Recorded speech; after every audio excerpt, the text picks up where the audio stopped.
Olá pessoal, aqui mais uma vez com todos vocês para a gravação de mais um vídeo. Hoje eu gostaria de falar sobre a Bíblia e sobre a Bíblia da Igreja Universal do Reino de Deus.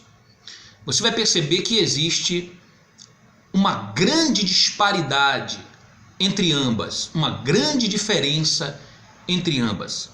Sobre isso eu estarei falando aqui nesse vídeo. Antes, porém, deixa eu me apresentar para aqueles que não me conhecem. Eu me chamo Nathan Silva, sou um ex-bispo da Igreja Universal do Reino de Deus, onde eu estive durante longos 20 anos. Nos bastidores desta instituição, eu vi muitas coisas. Eu vivi muitas coisas e sobrevivi para que hoje eu pudesse estar aqui e contar tudo. Espero que de alguma forma eu possa ajudar a todos vocês.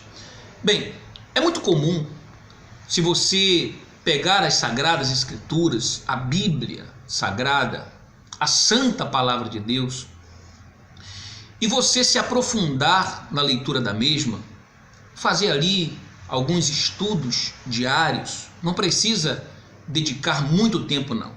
Embora a própria Bíblia nos ensina que devemos meditar na sua lei de dia e de noite.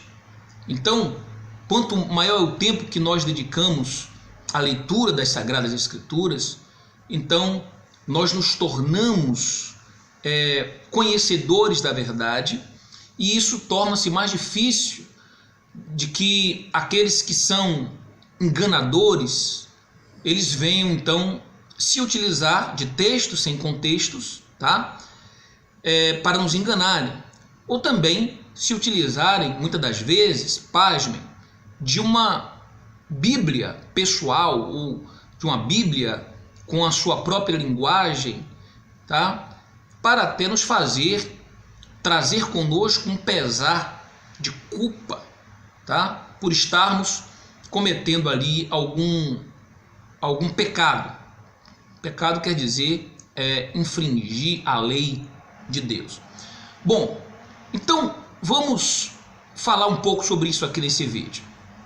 É muito comum você ouvir uma linguagem usada na Igreja Universal do Reino de Deus pelos pastores e bispos. Claro que esses pastores e muitos bispos usam porque são ensinados pela cúpula da instituição, por aqueles que são os mentores do engano da Igreja Universal do Reino de Deus. Então eles passam esses supostos ensinamentos, eles passam esse espírito para esses pastores, que consequentemente passam para os obreiros, que consequentemente passam para o povo ali quando conversam com eles, e que costumam tratar as pessoas com base nesses ensinamentos supostamente bíblicos, mas que não passam de ensinamentos da Igreja Universal do Reino de Deus e da Bíblia do Edir Macedo. Você já ouviu, por exemplo, eles falarem sobre os caídos? Inclusive, para eles eu sou considerado um caído. Para eles, outros bispos e pastores que saíram e obreiros que saíram da instituição são caídos. E por que eles nos intitulam assim? Porque para eles, todos que saem do sistema por não concordarem mais, é porque se rebelaram. E se rebelaram, são caídos. Ou então eles atribuem o fato da saída dos mesmos porque adulteraram, caíram em prostituição ou em adultério, e porque caíram, tá, em pecado, eles são caídos. E eles nos tratam como destituídos da glória de Deus ou da misericórdia de Deus. Bem, se nós formos olhar isso à luz da verdadeira palavra de Deus, nós vamos ver que tudo isso não passa de uma manipulação, que tudo isso não passa de um engano, de um engodo desse sistema chamado Igreja Universal do Reino de Deus. Porque, por exemplo, vamos aqui trabalhar com a hipótese de que eu tenha saído da Igreja Universal do Reino de Deus porque cometi um adultério ou me prostituí. Vamos trabalhar com essa hipótese, ou até com a acusação que eles me fizeram de que eu saí da igreja porque eu adulterei, tá? Muito bem, embora eu já expliquei nos meus vídeos, estou guardando a resposta deles sobre as provas. E por que eles fizeram aí um vídeo, tá? Usando a minha ex-esposa para me acusar, tá? De traição. Porém, eles no vídeo não a orientaram a dizer que ela é esposa de pastor. Observem que, assistam o vídeo novamente e vejam que em momento algum ela disse que é esposa de pastor. Você sabia disso? Se não sabia, saiba agora. Porque ela não diz que é esposa de pastor. Claro, orientada por eles. Porque ela seria uma testemunha nula em qualquer processo. Sabe por quê? Porque ela, como esposa de pastor, de um pastor atual da Igreja Universal do Reino de Deus, ela é suspeita de falar sobre mim. E logo eu, que estou trazendo à baila as verdades da instituição, então é óbvio que o depoimento dela não serve, tá? Porque é passivo de estar sendo comprado, de estar sendo manipulado, distorcido, como o próprio vídeo mostra em si. Então a pergunta que eu faço é: por que ela não disse que é esposa de pastor? Queria esconder isso das pessoas? Segundo, por que ela fala de mim como egoísta, mas por que não fala do próprio esposo atual dela, que é pastor da Igreja Universal do Reino de Deus, e que, quando a sua ex-esposa decidiu abandonar a igreja, por não concordar com as mesmas coisas que eu não concordava, ela, oprimida, triste, angustiada, tomou a decisão de sair. E sabe o que o atual esposo dela fez? Preferiu ficar com a instituição para garantir o emprego dele, para garantir o alto salário dele, e deixou a sua ex-esposa ir embora com um filho de 4 anos de idade e passar humilhações e passar necessidades e dificuldades vivendo lá de favores na casa de parentes. Isso sim é uma atitude egoísta. E se ela de fato estivesse preocupada, tá, em não se relacionar ou não se casar com um homem egoísta, que no caso ela menciona que eu era, então ela não poderia ter casado hoje com o marido que ela está casada. Porque há uma incoerência aí, não é verdade? Então, são coisas que é de se pensar, é de se raciocinar. Mas as pessoas entenderam, e se vocês observarem, abaixo desses vídeos na internet, os comentários são assim como Brasil e Alemanha. Lembram do 7-1 na última Copa do Mundo? De lavagem? Então vocês vão ver lá que as pessoas que comentam contra esse vídeo manipulado são 99%. E apenas 1% daqueles que, mesmo diante de um fato, mesmo diante ali do que está diante dos seus olhos, se recusam a acreditar, porque não querem.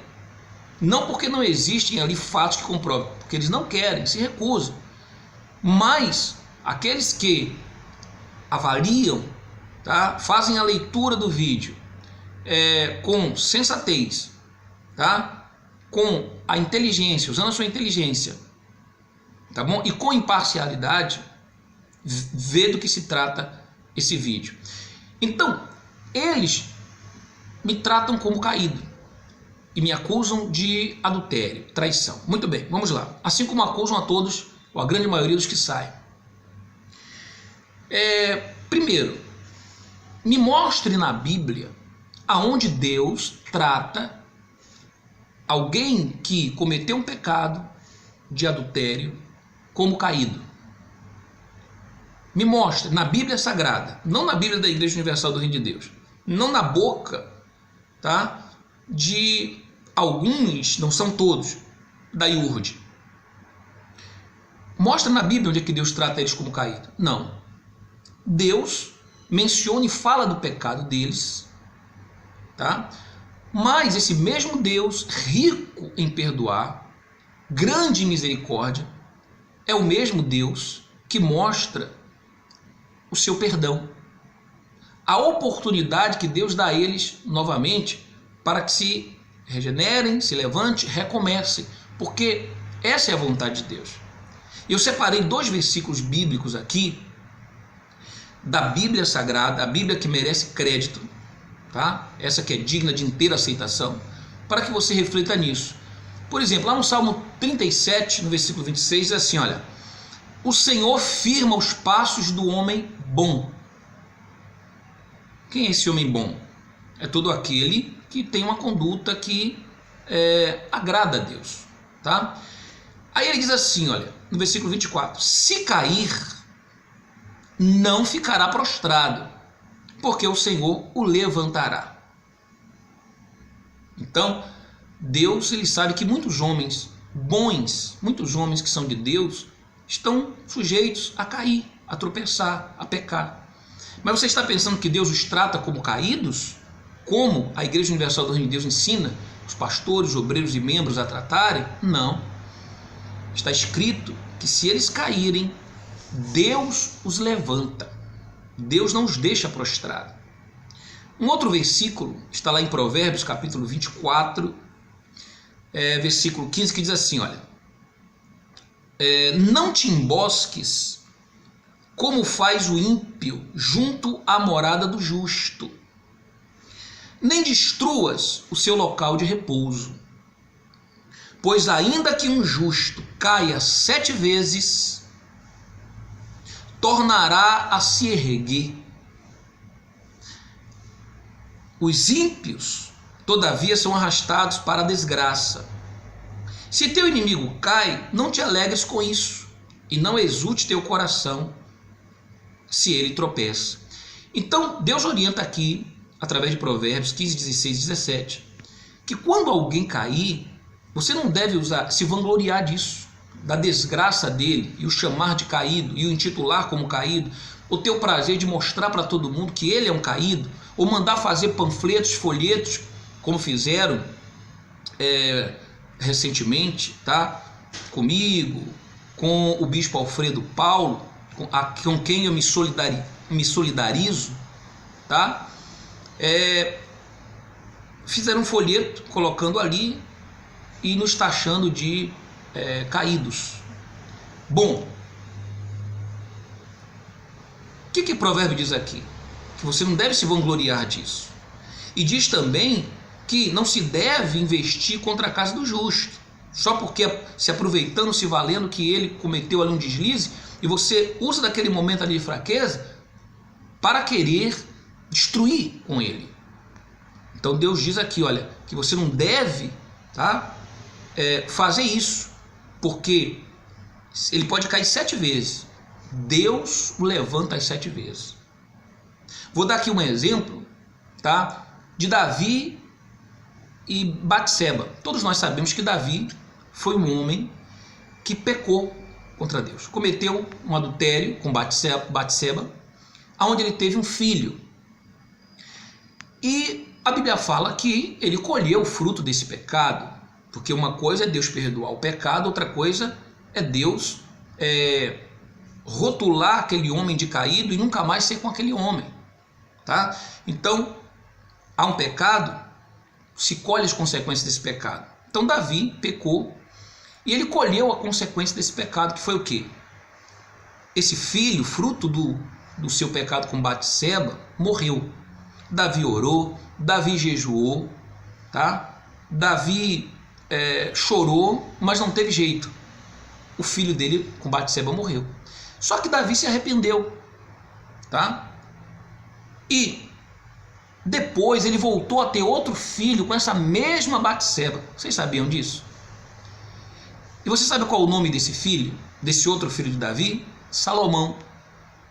Está escrito na Bíblia, lá no livro de 2 Samuel, capítulos 11:12, depois você dê uma olhada, que a Bíblia fala que Deus o amou.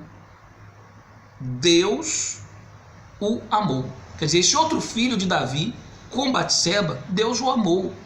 Ou seja, Deus, ele não rotulou Davi como caído.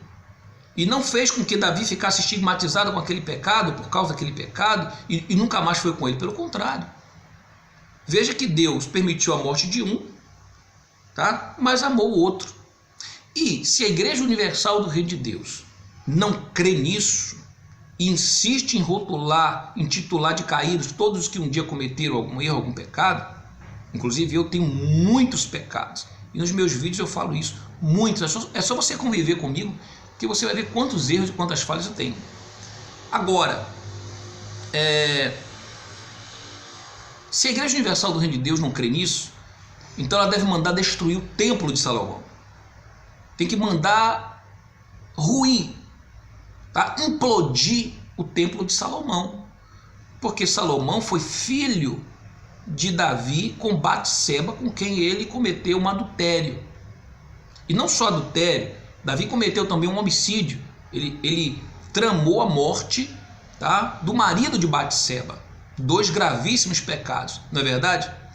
Mas quando Deus pesa o coração e quando Deus vê que as boas intenções, tá, pesam mais do que como que eu posso colocar aqui, os erros, as falhas, então Deus perdoa, independentemente de quem os condene. E a prova de que Deus perdoa é que Deus passa a ser com aquele homem, o abençoa naquilo que ele faz, o torna feliz, e é isso que importa.